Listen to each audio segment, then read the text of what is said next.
So today we're going to talk about a story that I haven't mentioned at all on this channel ever, and I've actually only told a couple of people who know me in real life, and that's how I had a panic attack at my first job working as a software engineer. And so this was a a terrible experience for me. And before I dive deeper into this, I don't want you to feel bad for me. I'm okay, everything is fine, and I learned a lot from this experience and I want to share it with you. But I do want to give you a little bit of context, again, just for context, around the things that was happening to me at the time, what was going on in my life, where I was, because I think that's important for understanding how I sort of got to the breaking point that I did. So I had just graduated college maybe 3 months ago, and I moved into an apartment and signed a lease with my best friend from high school, Neil. We lived in a two-bedroom apartment in Chinatown, and it was about 15 or 20 minutes from the office in Soho, so I figured I could walk there pretty easily. My bedroom, like most bedrooms in New York City, to be fair, was extremely tiny. And I remember if I literally went like this and I stretched my arms out super wide, I could literally, no exaggeration, be inches from touching all four of my walls if I went like this and I went like this. So it was a very small apartment. It was tiny, but we had a great time. But the most important thing about this apartment was it's expensive, like most other apartments in New York. And it was so expensive that I remember one out of my every two paychecks that I'd receive working for this startup would literally almost to the dollar amount be equal to what I owed for rent. And so I say this not because I want you to feel bad for me again, but because it allowed me to basically equate 2 weeks of my time and effort at this job to me living in this bedroom. Okay? That's what it made me think, and that's the important thing to remember.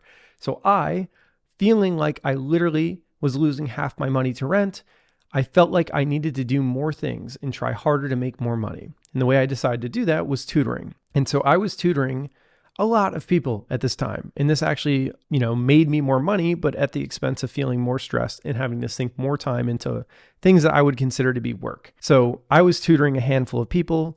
I would normally tutor, I think, around 3 people during the weekdays. And so this, again, put more stress and more pressure and took up more time during my workday. So my job, or my day, really consisted of me going to the gym in the morning, then going from the gym to work, and then going from work to tutoring people. And again, this is me meeting people in random parts of Manhattan. I'd take the subway to the Upper West Side. I'd walk somewhere to the West Village. I'd meet with someone online. I'd go to a random Starbucks in East Village, whatever. I was just running around after work and tutoring people in computer science or in Java or whatever they needed help in, essentially. And that was my life. I'd go to the gym, go to work, tutor, go back to make dinner, go to sleep in my bed.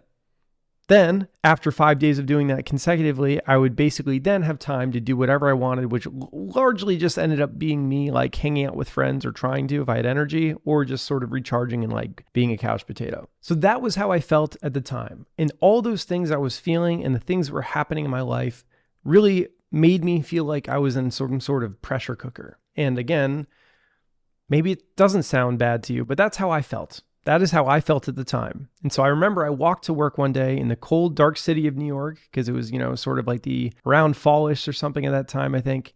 And it was dark, and, so I'm walking to this office. I have my backpack on. It's cold. It's dark. I walk into the office building, past the weird bike shop that I always pass on the way, walk into the door, click the button to wait for the elevator. I wait for the super slow old elevator to come down. I get in the elevator. I click 2. I get to the second floor. It opens and it's pitch black. And this was a normal experience for me, because I was oftentimes, it was either me or my coworker, Sarah, to be the first person in the office, and we turn on the lights. And so I turn on the lights being the first person. I go to my desk, I sit down, take out my laptop, I open my editor, and I just think to myself, is this it? Is this going to be the rest of my life? This is what I'm going to do. And I remember at that moment, I literally was going to lose it. And I just remember feeling my chest tighten. I remember feeling like my throat was closing. I started breathing more heavily. My heart rate was increasing. I was getting sort of like sweaty on my palms and my forehead.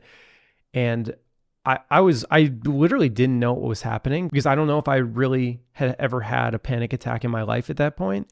And all I knew was that I don't want to, whatever's happening, it's not good. I don't like how it's feeling. I'm worried. I don't know what's happening to me because I've never felt like this before. And this is a terrible thought, but I was like, I don't want to feel like this and react strangely in front of a random, person in my office. So I got up from my desk and I sort of tried to calmly move over to the staircase and kind of got into the staircase. And at this point, I didn't know what was going to happen. I'm like, am I about to pass out? Am I going to throw up? Am I going to start bawling my eyes out? I have no idea what's going to happen. And internally, all this stuff was happening to me. Like my heart rate was probably like 140 beats per minute at this point, something crazy. And luckily, I had just started trying to breathe really deeply. And after, maybe 5 or so minutes, I was able to really calm myself down, and whatever was happening to my body was able to pass. But it was really terrifying and it was horrible. And I just remember feeling that feeling and how awful all those sensations felt. And I just hated it. And I knew at that point, something had to change, because I cannot feel like this and I don't want to feel like this. And I took away 3 main things really from this experience. And the first thing I took away from this is that it's okay for your job to just be your job. You don't have to love every second of your job. You don't have to love any second of your job, honestly, if you're able to deal with it. You don't have to become best friends with your coworkers, and you don't even have to feel passionate necessarily about the work that you're doing day to day. It's okay sometimes for your job to just be your job. That's it. And once I allowed myself to actually accept this and understand that this could be true, because again, this was my first real work experience as a full-time adult human person in the world, I felt better. Once I understood that this job is not going to be more than a job to me, I put a lot less pressure on myself. And so to whoever might be looking for their first job, or in any job for that matter, it's okay. It's okay if you don't like your job. And if you could just allow it to be your job and not try to make it something more or have expectations that it should be something more, I think that will probably help you. And to anyone looking for their first job right now, or in their first job right now, if you feel similar to how I felt, or you don't like what you're doing, that's also okay. And I really wish someone would have told me that, because I know now that I didn't like my first job. And I feel like I thought that everyone did. And I really don't think that's the case. And the people that I've talked to about their first jobs also have not liked their first experiences. And you don't know what to expect because you don't have data points. And that's natural, right? You can't actually compare A to B if you only have A. And that's how I was at that point. I only had A. And so I thought A should be sky high. And unfortunately it wasn't. And that's okay. And so now when I look back, I can actually very confidently say I didn't like my first job. And I can compare it to all the other data points of all the other jobs that I've had. The next thing that I learned and realized from this experience is that you can't live for the weekend. And that's largely what I was doing. I felt like Monday to Friday was just a wash. It was not me in that body. I was just a robot. At night, I would recharge. In the morning, I'd wake up, I'd go to the gym, I'd go to work, I'd tutor, I'd come home, I'd eat dinner or cook dinner, and I'd go to bed. And then I'd reset and do it all again. And you can't do that.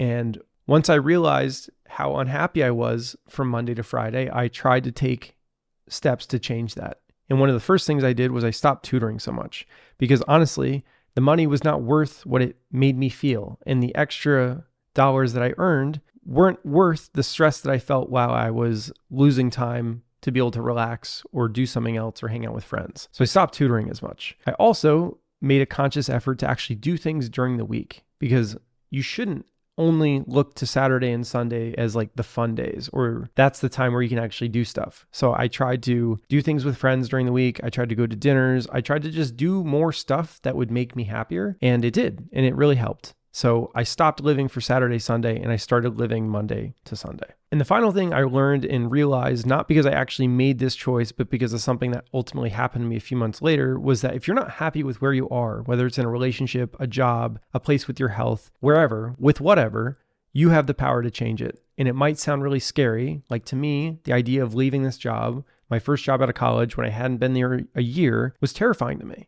And it could be a really big, daunting, scary task, or at least that's how it felt to me. And the first thing that I needed to do was break that big task down into more palatable steps and make it something that's more bite-sized and approachable. But I didn't do that, because I was actually a few months after having this panic attack, just totally unrelated, but I was laid off. And it really, I think to me, was a wake-up call, because I don't know how long I would have stayed unhappy, and how long I would have stayed in that job that I didn't want to be in, and how long I would have just been there in this environment that I so badly wanted to leave if I had not gotten laid off. And so I highly encourage you, and hope that you can sort of find it within yourself to change the situation that you're in if you can, because I really don't think you're going to regret it. And so now when I look back on this really was not the panic attack, but I think the fact that I learned these different things from this experience was really helpful for me. I think it's things that I'll continue to carry with me throughout the rest of my career and life. And especially for me, it makes me understand the last point, especially that I have the power to change the things that are in my control. And this job was something that I can control, and I didn't actually end up changing it. And I think I got lucky because I don't know how long I would have been there otherwise. So that's the story of how I had a panic attack as a software engineer at the first company I ever worked at out of college. And I hope that you learned something from this experience. And I hope that you didn't have to have a panic attack to learn the things that I did.